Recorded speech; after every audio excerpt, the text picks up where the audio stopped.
গ্রামের একটি গরিব ছেলে ওই গ্রামের চেয়ারম্যানের মেয়েকে খুব ভালোবাসতো। একদিন ছেলেটি মেয়েটিকে সাহস করে বলেই দিল, ওই শোনো, আমি না তোমাকে খুব ভালোবাসি। তখন মেয়েটি বলল, মাসে কয় টাকা ইনকাম করো? তখন ছেলেটি একটু অবাক হয়ে বলল, এটা আবার কেমন কথা, ভালোবাসতে গেলে আবার টাকা লাগে নাকি? তখন মেয়েটি ছেলেটিকে বলল, টাকা ছাড়াই পৃথিবীতে কোনো মূল্য নেই, যার টাকা যত বেশি তার ভালোবাসা তত বেশি খাঁটি। আর তুমি কি কখনো শুনেছো বামন হয়ে কেউ চাঁদ ধরতে পেরেছে?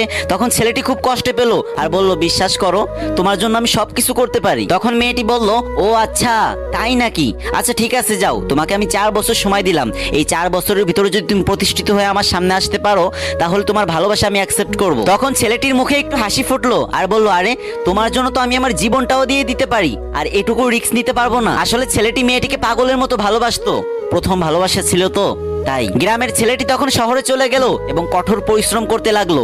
মাটি কাটা থেকে শুরু করে বাসে কন্ট্রাক্টারি করা, এমন কোনো কাজ নেই যে সে করতো না। যখন সে কাজ করতে করতে অনেক ক্লান্ত হয়ে যেত তখন সে একটা কথাই ভাবতো, মানুষ তো কত কষ্টের পরেও নিজের ভালোবাসার মানুষটিকে পায় না, আর আমি মাত্র 4 বছর পরিশ্রম করলেই আমার ভালোবাসার মানুষটিকে পেয়ে যাব। তখন সে সমস্ত কষ্ট ভুলে আবার কাজে নেমে পড়তো। এভাবে দেখতে দেখতে 4 বছর কেটে গেল। এদিকে